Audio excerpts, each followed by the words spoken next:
Hi guys, welcome back to mini kitchen. இன்னைக்கு வந்து நம்ம பார்க்க போகிற ரெசிபி என்னன்னு பார்த்தீங்கன்னா ஹனி கேக் தான். கேக்குனா யூஸ்வலாக எல்லாருக்குமே பிடிக்கும், அதுவும் ஹனி கேக்குனா பிடிக்காம இருக்குமா? இந்த வீடியோ உங்களுக்கு பிடிச்சதுன்னா ஒரு லைக், ஷேர், கமெண்ட் பண்ணிட்டு என்னோட சேனலை வந்து சப்ஸ்கிரைப் பண்ணிக்கோங்க. வாங்க வீடியோக்குள்ளே போகலாம். ஃபர்ஸ்ட் கேக் செய்யறதுக்கு ஸ்பாஞ்ச் வந்து ரெடி பண்ணணும். அதுக்கான தேவையான பொருட்களை நம்ம எடுத்து வச்சிடலாம். மைதா வந்து 150 கிராம் எடுத்துக்கோங்க. அதுக்கப்புறம் மில்க் வந்து 50 ml. இது வந்து காய்ச்சி ஆற வச்ச பால் தான்.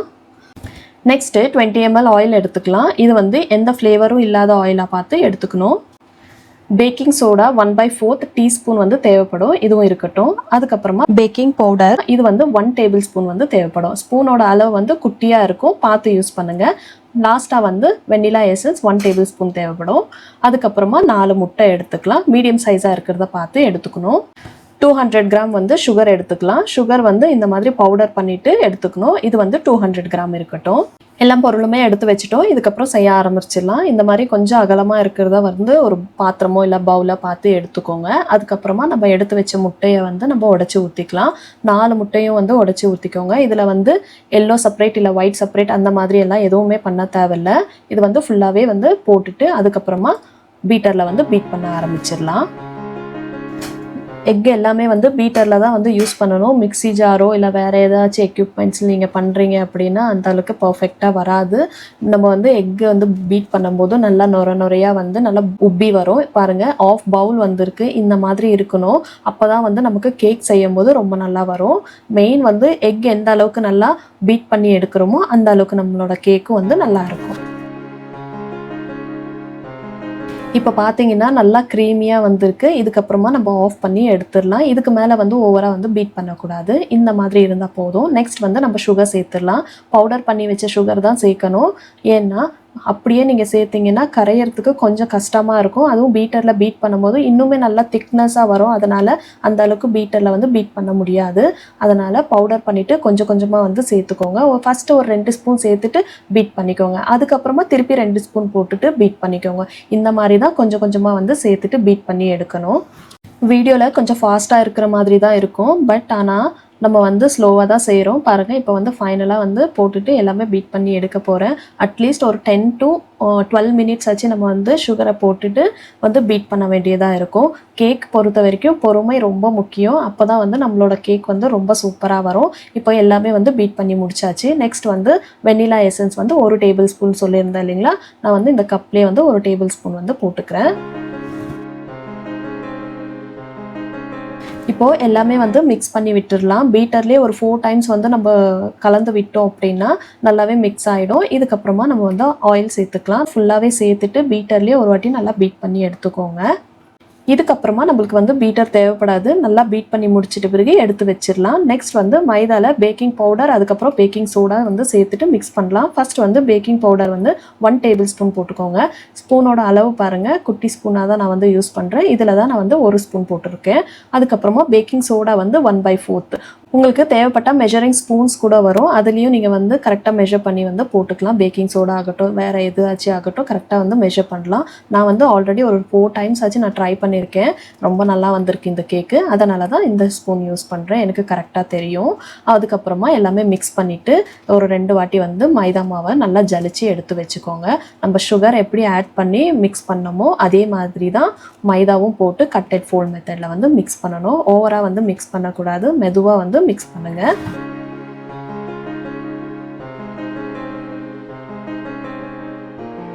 கொஞ்சம் கொஞ்சமாக பேட்ச் வைஸாக வந்து சேர்த்துட்டு நம்ம க்ளீனாக வந்து மிக்ஸ் பண்ணி எடுக்கணும். அதே மாதிரி கட்டி எதுவுமே விழக்கூடாது. மாவு வந்து கட்டிருச்சுன்னா கேக் வந்து நல்லா வராது. சரிங்களா?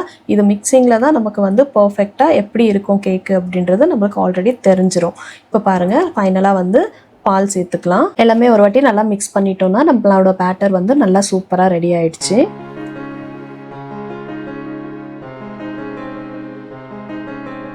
நெக்ஸ்ட் வந்து நம்ம டின்னில் சேர்த்துடலாம். டின்னோட சைஸ் வந்து 7:9. இந்த டின் விட இன்னும் சின்னதாக இருந்தாலுமே வந்து நம்மளுக்கு கேக்கோட ஹைட் வந்து ரொம்ப நல்லா வரும். இது வந்து பார்ச்மெண்ட் பேப்பர் போட்டு நான் ரெடி பண்ணி வச்சுருக்கேன். அப்படி இல்லைன்னா பட்டர் ஷீட் கூட போட்டுக்கோங்க.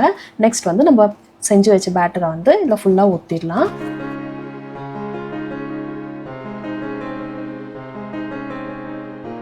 ஏர் பபிள்ஸ் வந்து ரிமூவ் பண்ணிடலாம். இந்த மாதிரி 2 வாட்டி டேப் பண்ணும்போது ஏர் பபிள்ஸ் வந்து நல்லா ரிலீஸ் ஆகிடும். அதுக்கப்புறமா நம்ம வந்து ஓடிஜியில் வச்சிடலாம். நான் ஆல்ரெடி வந்து ப்ரீ ஹீட் பண்ணிட்டேன். 180 டிகிரியில் 10 மினிட்ஸ் வந்து ப்ரீ ஹீட் பண்ணிக்கோங்க. அதுக்கப்புறமா பேக் வந்து 180 டிகிரியில் 30 மினிட்ஸ் வந்து வச்சுட்டா போதும். 30 மினிட்ஸ் கேக் பேக் ஆகட்டும். அதுக்குள்ளே நம்ம வந்து சுகர் கரைச்சி எடுத்துக்கலாம். சுகர் வந்து ஒரு கிளாஸ் எடுத்திருக்கேன். இதோட மெஷர்மெண்ட் வந்து 200 கிராம். ஃபஸ்ட்டு 4 டேபிள் ஸ்பூன் வந்து கடாயில் சேர்த்துடலாம். ஏன் நம்ம வந்து ஃபுல்லாக சுகர் சேர்க்காமல் ஃபஸ்ட்டு 4 டேபிள் ஸ்பூன் மட்டும் சேர்த்துட்டு கரைச்சி விட போகிறோம். ஏன்னா இது வந்து கலர் வரும். நீங்கள் வந்து ஃபுட் கலர் ஆட் பண்ணுறீங்க அப்படின்னா இந்த மெத்தட் வந்து ஸ்கிப் பண்ணிவிடுங்க. சுகரை வந்து தண்ணியிலே நல்லா கரைச்சிட்டு அதுக்கப்புறமா நீங்கள் வந்து ஃபுட் கலர் ஆட் பண்ணிக்கோங்க. நான் வந்து இன்றைக்கி ஃபுட் கலர் எதுவுமே ஆட் பண்ணாமல் சுகர்லேயே வந்து இந்த அளவுக்கு டார்க்காக வந்து கலர் வரும். ஜஸ்ட் ஒரு 4 டேபிள் ஸ்பூன் போட்டு நல்லா லோ ஃப்ளேமில் வச்சுட்டு நீங்கள் வந்து கரைச்சி எடுக்கும் போது இந்த மாதிரி கலர் வரும். அதுக்கப்புறமா நம்ம வந்து தண்ணியை சேர்க்கணும். ஃபஸ்ட்டு லைட்டாக கலர் வரும். கொஞ்சம் டார்க் வந்த பிறகு அதுக்கப்புறமா நம்ம வந்து தண்ணி சேர்த்துடலாம். தண்ணி சேர்த்த உடனே சுகர் எல்லாம் வந்து கிறிஸ்டலாக மாறும். பாருங்கள், இந்த மாதிரி தான் இருக்கும். பரவாயில்ல, எதுவுமே ஆகாது. ஆனால் லோ ஃப்ளேமில் வச்சுட்டு தண்ணி சேர்க்கணும். ஓகேங்களா? அதுக்கப்புறம் இன்னொரு கிளாஸ் வந்து தண்ணி சேர்த்துடலாம். நான் மொத்தமாக வந்து 2 கிளாஸ் தண்ணி அதுக்கப்புறமா பேலன்ஸ் இருந்த சுகரை வந்து சேர்த்துருக்கேன். ஒரு 2 மினிட்ஸ் வந்து நல்லா பாயில் பண்ணால் போதும். சுகர் எல்லாம் நல்லா கரைஞ்சி பாருங்கள், கலருமே வந்து நல்லா சூப்பராக இருக்குது. இதுக்கப்புறமா நம்ம வந்து ஹனி சேர்த்துக்கலாம். நம்ம ஹனி கேக்குக்கு ஹனி இல்லாமல் எப்படி டாபர் ஹனி எடுத்திருக்கேன். இதில் வந்து ஒரு 2 இல்லை 3 டேபிள் ஸ்பூன் வந்து ஹனி சேர்த்துக்கோங்க. சுகர் சிரப் ரெடி ஆயிடுச்சு. கம்ப்ளீட்டாக வந்து ஆறட்டும். நெக்ஸ்ட்டு நம்ம வந்து கேக் மேலே ஜாம் வந்து போட போகிறோம். அதனால் கிசான் ஜாம் எடுத்திருக்கேன். இது வந்து ஒரு 3 இல்லை 4 டேபிள் ஸ்பூன் வந்து கிசான் ஜாம் எடுத்துக்கலாம். நெக்ஸ்ட் வந்து டாபர் ஹனி பேலன்ஸ் இருந்ததை வந்து இதுலேயே சேர்த்துட்டு எல்லாமே ஒரு வாட்டி நல்லா மிக்ஸ் பண்ணிக்கலாம். ஹனி வந்து இன்னும் கொஞ்சம் உங்களுக்கு தேவைப்பட்டுச்சுனாலும் கொஞ்சம் அதிகமாக கூட சேர்த்துக்கோங்க. ஜாம் வந்து நல்லா ஸ்வீட்டாகவே இருக்கும். அதனால் நான் வந்து ஹனி கொஞ்சமாக சேர்த்துருக்கேன். எல்லாமே ஒரு வாட்டி நல்லா மிக்ஸ் பண்ணி வச்சிடலாம். நல்லா சூப்பராக வந்து ஜாம் ரெடி ஆயிடுச்சு. இந்த 30 மினிட்ஸ் கேப்பில் நம்ம வந்து சுகர் சிரப்பு அதுக்கப்புறம் ஜாம் எல்லாமே ரெடி பண்ணிட்டோம். இப்போ வந்து ஸ்பாஞ்ச் ரெடி ஆயிடுச்சான்னு பார்த்துடலாம். நல்லாவே சூப்பராக பேக் ஆகிருக்கு. பாருங்கள், எவ்வளோ சூப்பராக இருக்குல்ல. கேக் டீமோல்ட் பண்ணது அதுக்கப்புறமா கேக் மேலே இருக்கிற லேயர் எல்லாம் எடுப்போம்ல, அது எல்லாமே ரெக்கார்ட் ஆகுதுன்னு நினச்சேன். பார்த்தா ரெக்கார்டே ஆகலை. எல்லா வேலையும் முடிஞ்சிட்ட பிறகு பார்க்குறேன், அச்சோ ரெக்கார்டே ஆகலை அப்படின்னு. எனக்கு மட்டும்தான் இப்படி நடக்குதா இல்லை எல்லா யூடியூபர்ஸும் இந்த மாதிரி ஃபேஸ் பண்ணியிருக்காங்களா? கமெண்ட் பாக்ஸில் கமெண்ட் பண்ணுங்கள். கேக்கில் வந்து எக்ஸ்மெல் வரும் அப்படின்றதுனால கேக் மேலே இருக்கிற ஒரு லேயரை வந்து ரிமூவ் பண்ணிடலாம். அதுக்கப்புறமா பேக் சைடில் வந்து ஜாம் வந்து ஃபுல்லாக அப்ளை பண்ணிடலாம்.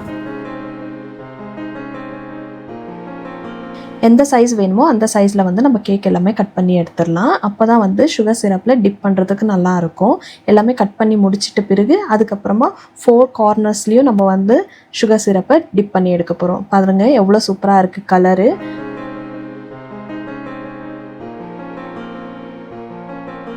இதுக்கப்புறமா கோகோனட் பவுடரில் வந்து நம்ம ஒரு வாட்டி எல்லாமே 4 கார்னர்ஸ்லேயும் வந்து பெரட்டி எடுத்துக்கலாம். பாருங்கள், எவ்வளோ சூப்பராக நம்மளோட ஹனி கேக் வந்து ரெடி ஆயிடுச்சு. நல்லா சூப்பராக டேஸ்ட்டாக வந்திருக்கு. இதே மாதிரி எல்லாமே வந்து செஞ்சு எடுத்து வச்சிடலாம். வாவ், ஃபைனலாக நம்மளோட ஹனி கேக் வந்து சூப்பராக ரெடி ஆயிடுச்சு. டேஸ்ட் பார்த்ததில் எல்லாமே வந்து சூப்பராக இருக்குது. கண்டிப்பாக நீங்களும் ஒரு வாட்டி வீட்டில் ட்ரை பண்ணி பாருங்கள். எப்படி வந்திருக்குன்னு கமெண்ட் பாக்ஸில் கமெண்ட் பண்ணுங்கள். எந்த உணவுமே வந்து வேஸ்ட் பண்ணாமல் சாப்பிடுங்க. இன்னொரு ரெசிபியில் பார்க்கலாம். Until then, bye from Hema.